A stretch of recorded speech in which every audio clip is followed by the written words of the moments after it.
Bismillahirrahmanirrahim. Assalamualaikum warahmatullahi wabarakatuh. Alhamdulillahirabbil alamin. Asyhadu an la ilaha illallah wa asyhadu anna Muhammadar Rasulullah. Allahumma shalli ala sayyidina Muhammad wa ala ali sayyidina Muhammad. Alhamdulillah.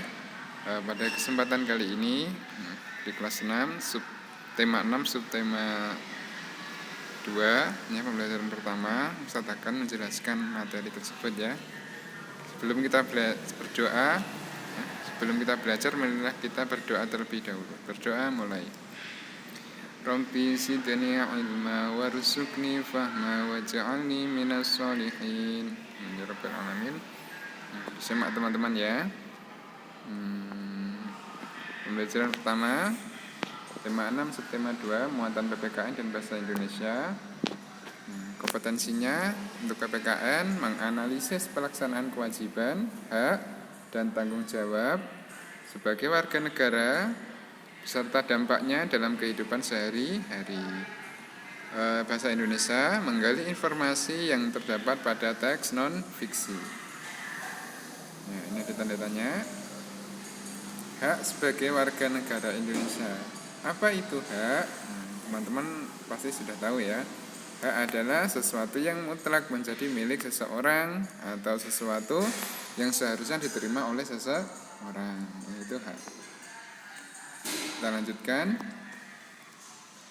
Apa saja hak warga negara Indonesia? Jadi sebagai warga negara Indonesia itu berhak apa saja yang didapat? Kita lanjutkan. Nah, ini banyak ya. Ini Ustaz sebutkan 4 saja. Nanti dibaca sendiri, ada banyak. 1. Setiap warga negara Indonesia berhak mendapatkan perlindungan hukum. 2. Setiap warga negara Indonesia berhak atas pekerjaan dan penghidupan yang layak. 3. Setiap warga negara Indonesia berhak memperoleh pendidikan dan pengajaran. 4. Setiap warga negara Indonesia memiliki kedudukan yang sama di mata hukum dan di dalam pemerintahan. Nah, itu beberapa hak yang diperoleh ya dari negara Indonesia, hak warga negara Indonesia. Kemudian manfaat pemenuhan hak sebagai warga negara Indonesia. Tentunya ada manfaatnya ya teman-teman ya. Apa manfaatnya pemenuhan hak tersebut? 1. Mencerdaskan kehidupan bangsa. Dengan warga negara Indonesia mendapatkan pengajaran, maka secara tidak langsung mencerdaskan kehidupan bangsa ya. Warga negaranya menjadi cerdas, kemudian bangsanya juga menjadi cerdas, maju ya.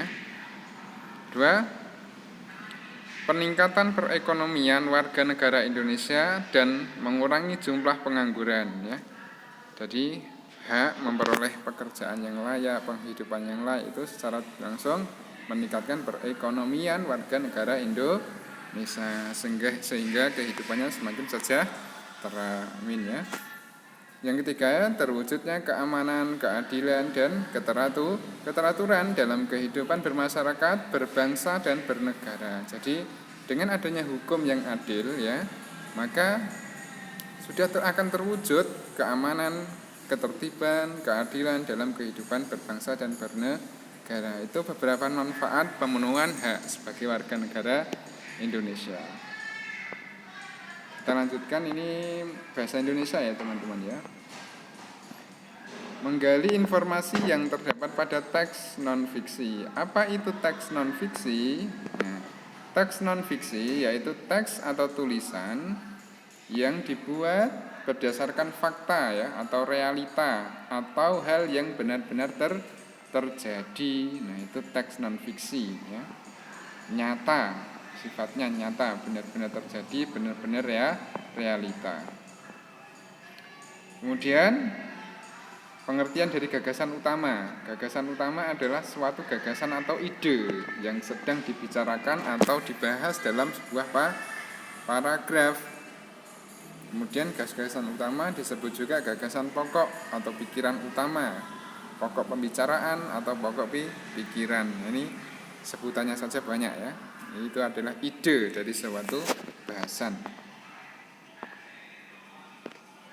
Nah, Selanjutnya bacalah pada halaman 46 sampai 47 di buku tema 6 subtema 2. Kemudian jawablah kolom seperti di bawah ini ya, di buku tugas masing-masing. Nah, ini di bukunya sudah ada, tinggal mengerjakannya saja. Nah, oke ya. Kemudian dikumpulkan di hari Jumat seperti biasanya. Terima kasih sudah menyimak video, mudah-mudahan bermanfaat. Kita akhiri dengan bacaan kafaratul majlis. Subhanakallahumma wa bihamdika asyhadu an la ilaha illa anta astaghfiruka wa atubu ilaik. Akhirul kalam. Assalamualaikum warahmatullahi wabarakatuh.